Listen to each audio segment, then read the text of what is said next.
Eso que falta, la causa necesaria de eso que te anda pasando. Pero de verdad, ¿qué te anda pasando? Seguimos en el aire de eso que falta y ya lo tenemos conectado a nuestro compañero Luis Campos, investigador del Instituto de Estudios y Formación de la CTA Autónoma, con quien nos encontramos una vez cada 15 días, aunque ahora pasó un poquito más, y hablamos sobre cuestiones de trabajo. Hola Luis, ¿cómo estás? Hola Mailu, ¿qué tal? ¿Cómo andan por allá? Muy bien, ¿vos? Bien, bien. ¿Con qué vamos a ir en el día de hoy? Vamos con buenas noticias. Bien. O no tanto, pero buenas noticias al menos en la superficie, después veamos un poquito qué hay en el trasfondo. Volvieron a salir decisiones judiciales contrarias a medidas de ajuste impulsadas por el gobierno nacional. La última, una decisión de la justicia federal que bloqueó el pase a disponibilidad de muchísimos trabajadores de distintos organismos del Estado Nacional, el INTA, el INTI, el Instituto Nacional de la Semilla, distintos organismos cuyos trabajadores, trabajadoras, muchos de cuyos trabajadores y trabajadoras habían sido puestos en disponibilidad por parte del gobierno nacional. Sí. Aclaremos un poco qué significa esto. Estamos hablando de trabajadores del sector público, trabajadores estatales del Estado Nacional, que están en planta permanente, es decir, no que están contratados, no tienen algún contrato de estos contratos temporales que se van renovando con distinta periodicidad, algunos cada 3, cada 6 meses, una vez por año, sino que se trata de trabajadoras que entraron por concurso al Estado Nacional, es decir, rindieron un concurso hace una determinada cantidad de tiempo, en algunos casos hace muchos años, y cumplen funciones que no son funciones políticas, son funciones técnicas. Pensemos trabajadores del INTA o del INTI que hacen un laburo muy técnico, muy importante, que tiene repercusiones en la cotidianeidad de nuestra vida, que a partir de distintas decisiones tomadas por el gobierno nacional vieron peligrar su fuente de trabajo. Sí. ¿Qué significa eso? A ver, ¿cómo se operativiza esto? Bueno, el antecedente de esta cuestión es la ley Bases, donde se había discutido qué facultades darle al Estado Nacional para realizar despidos en el sector público y básicamente para cerrar o fusionar organismos. Bueno, en su momento, a partir de la resistencia de muchos trabajadores y trabajadoras y de las organizaciones sindicales, hay una cantidad relativamente importante de organismos que el Estado no podía, que el gobierno nacional no podía cerrar.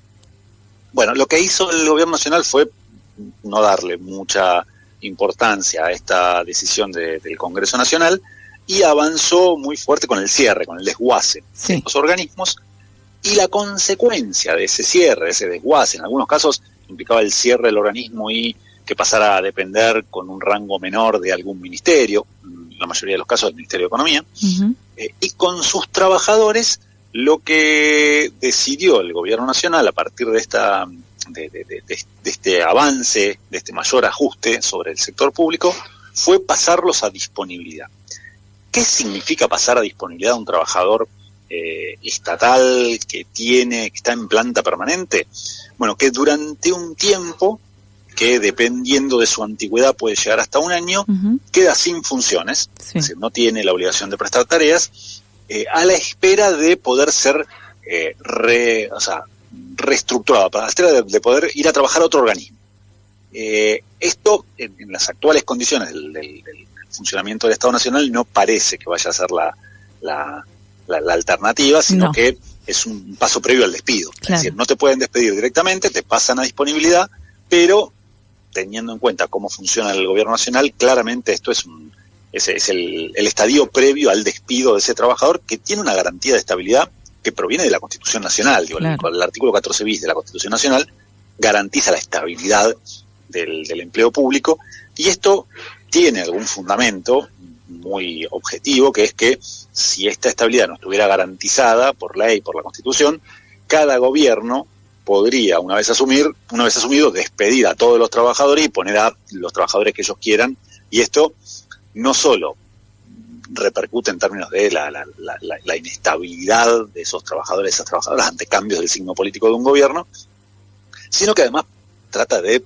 garantizar una continuidad en los cuadros técnicos claro, que sostienen el trabajo del Estado. Bueno, toda esta introducción para decir que esos trabajadores, en este caso 300 trabajadores de estos institutos que habían sido puestos en disponibilidad por una resolución del Ministerio de Economía de hace muy pocos días, sí, esta resolución fue cuestionada judicialmente en el caso del INTA por las dos organizaciones gremiales que tienen presencia en la actividad, la Asociación de Profesionales del INTA y la Asociación de Trabajadores del Estado, y acaba de salir salió esta semana una decisión cautelar de la Justicia Federal, pero que básicamente lo que hace es suspender los efectos de este pase a disponibilidad y decir que estos trabajadores, estas trabajadoras, no pueden, no están en ese estadio previo al despido, sino que siguen trabajando en las mismas condiciones que lo hacían con anterioridad.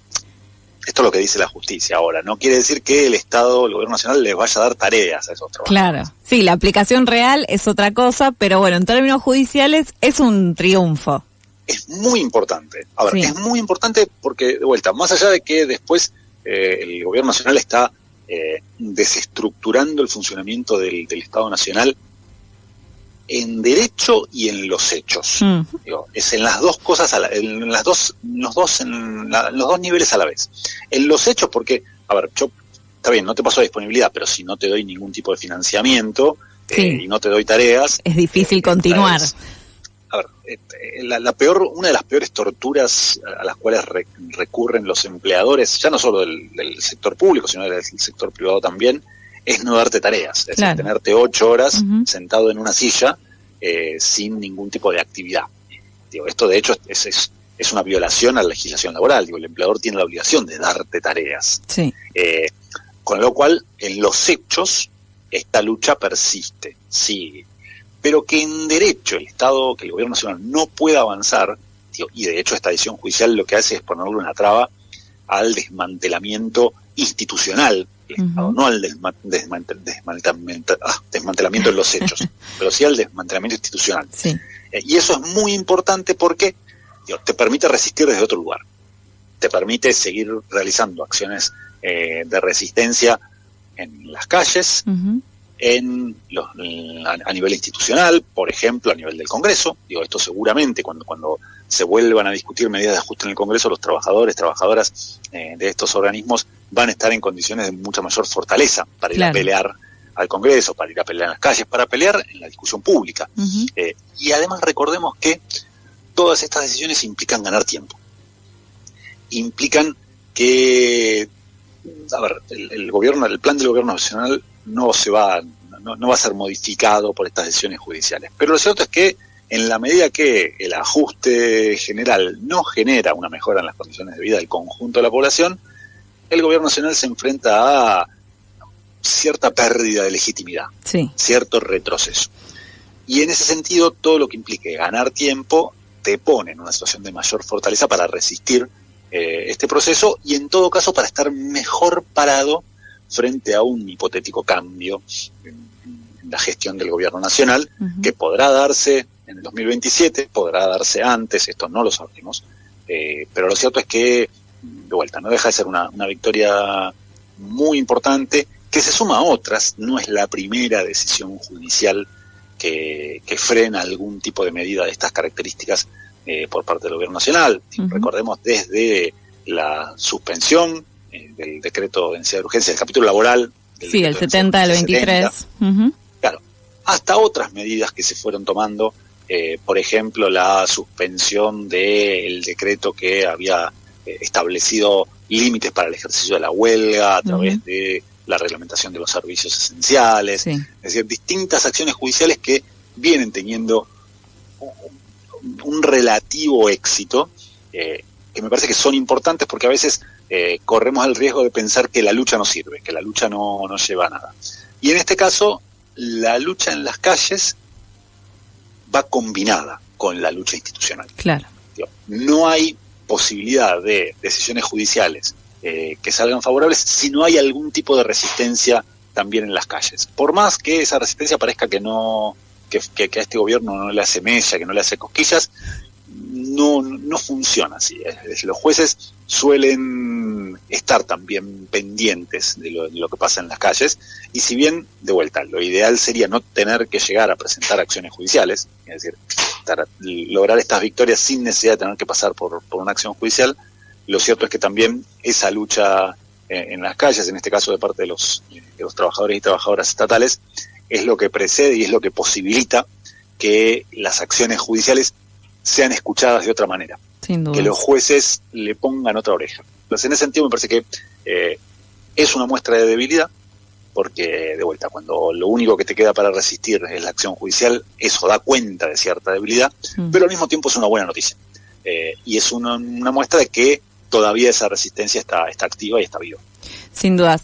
Luis, lo que sigue en este caso igual es la posibilidad de que el Estado Nacional presente también algo en contra de este amparo, ¿no? O en contra de esta medida cautelar que favoreció a los y las trabajadores, ¿o estoy equivocada?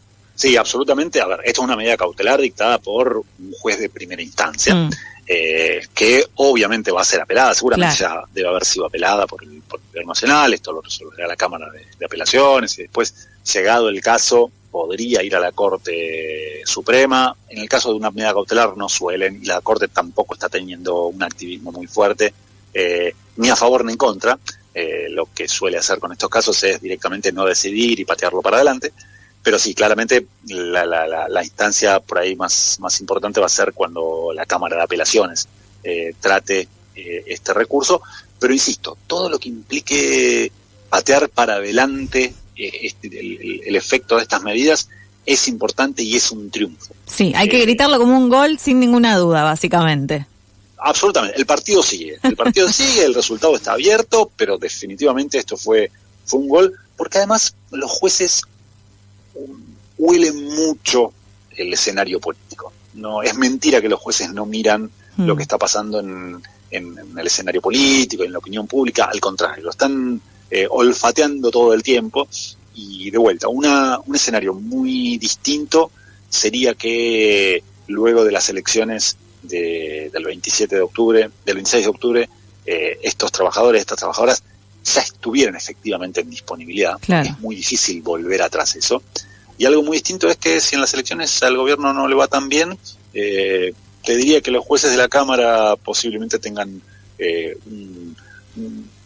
se sientan un poco más cómodos al momento de confirmar, por ejemplo, este tipo de medidas cautelares que va en contra de la decisión del gobierno de avanzar sobre los derechos de los trabajadores y las trabajadoras, pero también de avanzar sobre la posibilidad de llevar adelante políticas públicas, por ejemplo, en materia de seguridad alimentaria, en materia de tecnología industrial, en materia de desarrollo tecnológico de semillas. Cito estos tres porque son el INTI, el INTA claro, y el INASE, que son tres de los institutos, organismos públicos que estuvieron que están en la discusión y que están en la mira del gobierno nacional, donde se combinan estas dos cosas: derechos de los trabajadores y las trabajadoras que llevan adelante esas funciones, con la capacidad estatal de desarrollar políticas públicas en distintos niveles, en este caso, en estos tres temas. De vuelta, es un partido que todavía se está jugando, pero definitivamente se grita como un gol. Bueno, está bueno que de vez en cuando la columna sea con, un triunfo, así que nos alegramos de este encuentro como siempre, Luis.